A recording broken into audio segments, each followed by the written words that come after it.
Gideon Warrior. That's right, EFE. Now I know this has been reported a lot. I know a lot of people are talking about it. I know I'm late getting on this, about 30 minutes late to be exact, maybe an hour. So this isn't really breaking news like I'd like it to be, but I have a different spin on this. So this is how I look at this. And by the way, before I get into that, EFE, amazing boxer. I'll touch on that at the end of the video. But I look at this like this. This is a Ajagba power move. You got to look at TopRank. You got to look at the heavyweights they have. And, really truthfully, PBC, all they have is Deontay Wilder. I guess you could say Andy Ruiz. But, Andy Ruiz doesn't have a belt. There's a chance that Deontay Wilder will not get his belt back. So you've got to look at where's the best spot for you to proceed. The problem is it's so hard nowadays for these promoters to get fights made. Whether it's the fighters that don't actually want to fight, the promoters just don't want to lose money by risking a belt, whatever. It's so hard to see across the street fights. So I think for Ajagba, this makes perfect sense. Like, go to where there's a title. Go to where you think you're going to have the best shot at being the best that you can be and fighting the best people that you can fight. And I think TopRank has that. Now, the other place he could have went was Matchroom, the Zone. But you've got to think to yourself, does Ajagba really think that Anthony Joshua can beat Tyson Fury? And he might not. There's a lot of people who don't think AJ can beat Tyson Fury. I'm not going to get into my opinion, but if you're one of the people who think that Tyson Fury is going to beat AJ, then it's very smart to go with the company that might have the undisputed champion. Very smart. So, again, I see this as a power move. I don't know what's going on financially with PBC. They might be having to cut off not really big earners, but, possible future stars that are asking for too much than, what they're really worth at the moment due to Corona. So this could be PBC pretty much shaving off fat, so to say. And I'm not saying Ajagba is fat, but he might be asking for more than what the PBC can give out when they have Earl Spence's. So you also got to look at Fox pulling their show off the air and stuff like that. I don't know how much Fox is into really boxing anymore and how much they're really supporting the PBC at this point. So again, just looking at it money-wise, belt-wise, so contention-wise, it just makes the most sense for Ajagba to make a power move like this. And I like it. And I like Ajagba. This is where I'm going to get into Ajagba. So I've talked about this before. Ajagba doesn't just only have a lot of power. He's got a lot of poise. He's got a lot of patience in there, which you don't really see with young fighters. Young fighters, especially with power like Ajagba, they go in there, they try to get you out of there as quick as possible. They make a lot of mistakes, and Ajagba has shown some flaws in his defense, but it's not to do with the fact of him rushing the fight. His flaws come from just a flaw, but it's not because he's getting impatient. It's not because he wants to get the knockout earlier than he should. It's not because of those reasons. And because of that, he shows me that he's already got a more mature mindset.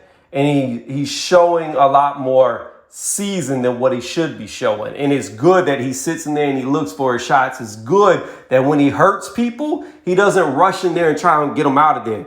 That's what AJ did to Ruiz in the first fight. Got caught, never recovered. Ajagba doesn't do that. He doesn't throw all caution to the wind. When he hurts you, he still looks to pick you apart and pick his shots so that he won't get counterpunched. Very intelligent fighter. I'm really looking forward to see what Ajagba can do. There is still room for him to grow. He's not a finished product. But again, I feel like his name is getting to that status to where you're going to have to start paying him more. And eventually he is going to build up a big fan following. Now, again, he's the Nigerian Warrior. So he's not really a American star and he's not really a UK star. That right now, I guess you could say Mexican star too, but that's more for the lighter weights. He's not a Russian star. So the big markets for heavyweights, that's not where he's from. So it might take him a little bit longer to actually get that backing. Now with the PBC, they have had him having US fights. which is great because it's letting fans who are non-casual and casual fans already see him. They might not be following him that much, but they got an idea of who he is. So what I'm trying to say is his base has already been built. And because it's already been built, you're going to have to start paying him off of that base. And that might be the reason why he switched. It may have been more PBC not willing to pay him what he wants versus, him just quitting for no reason, so to say, and switching. So I like it. Again, I think there's more competition in the heavyweights in Top Rank, and definitely with the zone matchroom. I don't know how good Aram's going to work with Eddie. We'll have to see. But there's definitely more talent where he's gone to. And it's a big loss for the PBC as well. They really don't have the strongest heavyweight roster. And to lose somebody that's such a prospect like Ajagba, that hurts. So, again, if I had a choice between Andy Ruiz Jr. or Ajagba, that's a hard choice to make. Because I don't think we've seen the best of Andy Ruiz. I think he's a very good fighter. And I've been on record saying, as much as I like AJ, I am not convinced that AJ can beat 100% Andy Ruiz. And I'm not convinced that 100%, AJ loses to Andy Ruiz. I'm not sure on those two who's actually better than the other, because I feel like both times they fought, they weren't at their best.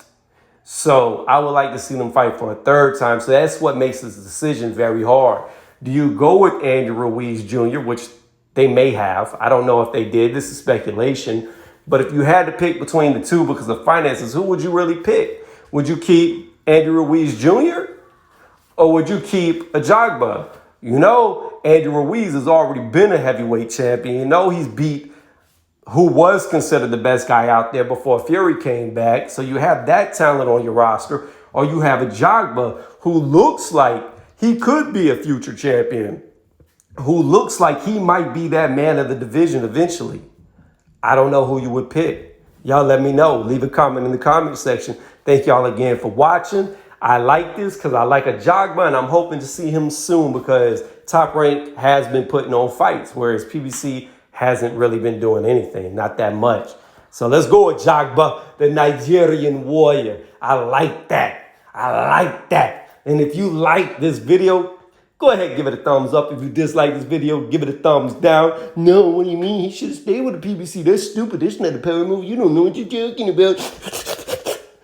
Or if you really like the video, go ahead and subscribe to the channel because that is what helps me out the most. And when you subscribe to the channel, hit that notification bell. That way you can get updated when I drop the newest content like this. And don't forget, leave a comment in the comment section and let me know how you feel because I always comment to each and every one of y'all. Edit. Let me add this in there too real fast. I normally don't edit, but I had to edit this in here. Give a shout out to my moderator regulator for letting me even know this happened because I didn't even see the news.